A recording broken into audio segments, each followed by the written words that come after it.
మంత్రి పొంగులేటి శ్రీనివాస్ రెడ్డిపై తీవ్ర వ్యాఖ్యలు చేశారు మాజీ మంత్రి BRS working president KTR. Rajendra Nagar Manasa hills తో పొంగులేటి శ్రీనివాస్ రెడ్డి ఇల్లీగల్ క్రషర్ నడుపుతున్నారని ఆరోపించారు. ఖమ్మం వెలుగుమట్ల బాధితులు రోడ్లపైకి వస్తే పెయిడ్ ఆర్టిస్టులని మాట్లాడుతున్నారని ధ్వజమెత్తారు.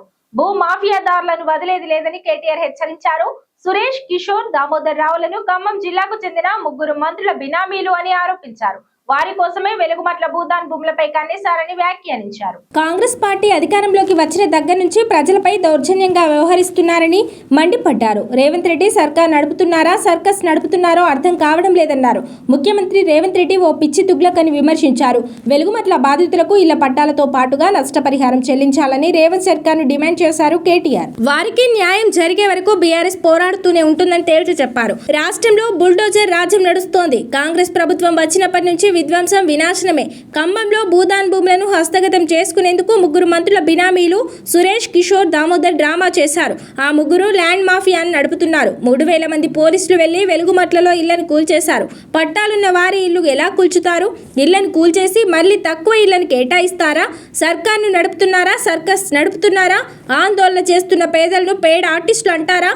వెలుగుమట్ల బాధితులపై పెట్టిన అక్రమ కేసులను వెంటనే తొలగించాలి. వెలుగుమట్ల నిర్వాసితులందరికీ ఇల్లు కట్టించి కాంగ్రెస్ నేతలు మాట్లాడాలి. మా ప్రభుత్వం వచ్చాక భూదాన్ భూముల వ్యవహారంపై విచారణ చేపిస్తాం. భూదాన్ భూములను తమ పేర్లపై మార్చుకున్న ప్రైవేట్ వ్యక్తులను వదిలిపెట్టమని కేటీఆర్ వార్నింగ్ ఇచ్చారు. అసలు ఫస్ట్ కూల్చుడు ఎందుకు? మళ్ళీ తర్వాత చేతులు గాలినాక ఆకులు పట్టుకున్నట్టు మళ్ళీ ఆన్నే ఇందిరమ్మ ఇల్లు కట్టిస్తామని చెప్పుడు ఎందుకు?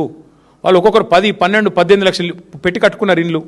ఇవాళ ఆ ఇండ్లు కూలగొట్టి ఇప్పుడు తీరా హంతకుడే సంతాపం చెప్పినట్టు ఇప్పుడు మళ్ళీ ఈ సిపాయిలే పోయి పట్టాలు ఇస్తారంట. ఎక్కడిస్తారు? అది అక్కడ ఇవ్వరంట. ఎందుకంటే ఆ రియల్ ఎస్టేట్ మాఫియాకి అడ్డం వస్తుంది కాబట్టి పక్కన ఎక్కడో ఇస్తాం. అది కూడా అందరికి ఇవ్వరంట. ఇప్పుడు వాళ్ళకు వచ్చిన ఇబ్బంది ఏంటి అంటే మంత్రులకి శాసనసభ సమావేశాలు ప్రారంభం కాబోతూ ఉన్నాయి. 16 నుంచి మేము వదిలిపెట్టాం. అటు మండలిలో ఇటు హౌస్లో నిలదీస్తాం. ఉక్కిరి బిక్కిరి అవుతారు. ఎందుకంటే ఇలా రియల్ ఎస్టేట్ మాఫియా బాగుతాం బయటపడితే తట్టుకోలేరు. అందుకే ఇవాళ ఆగమేఘాల మీద పట్టాల పంపిణీ నిర్ణయం తీసుకున్నారు. నేను ప్రభుత్వాన్ని ఒకటే చెప్తా ఉన్నా, రాష్ట్ర ముఖ్యమంత్రి కూడా ఒకటే చెప్తా ఉన్నా, వెలుగుమట్లలో ఏ నిర్ణయం అయితే మీరు తీసుకోక తప్పలేదో రాష్ట్ర వ్యాప్తంగా మీరు కూలగొట్టిన ప్రతి ఇల్లు ఆ ఇంటికి మళ్ళీ ఆ కూలిపోయిన వాళ్ళకి న్యాయం జరిగేదాకా, వాళ్ళకు పట్టాలు ఇచ్చేదాకా, వాళ్ళకి ఇల్లు కట్టించేదాకా మేము వదిలిపెట్టాం. ఇది రాష్ట్ర వ్యాప్తంగా హైడ్రా కావచ్చు, మహబూబ్ నగర్లో దివ్యాంగుల కాలనీ కావచ్చు. ఎందుకంటే మీరు చెప్పారు మీ మేనిఫెస్టోలో. ఏం చెప్పారు మీరు? కాంగ్రెస్ పార్టీ మేనిఫెస్టోలో పేదలకు అసైన్మెంట్ భూముల మీద హక్కులు ఇస్తాం. మీరు చెప్పిన మాట, నేను చెప్తున్నది కాదు. పేదలకి అసైన్మెంట్ భూముల మీద హక్కులు కల్పిస్తాం, యాజమాన్య హక్కులు కల్పిస్తామని చెప్పారు. ఇంకా చాలా వాగ్దానాలు చేసినారు మీరు ఏది భూముల విషయంలో. ఇవాళ అట్లాంటి మీరు భూ మాఫియా చేస్తూ ఇవాళ ఆగమేఘాల మీద మళ్ళీ ఇంకా ఈ దిక్కుమాల పని చేసిందే తప్పంటే తప్పుడు పని చేసి మళ్ళీ ఇంకా కవరింగ్ ఇస్తున్నారు.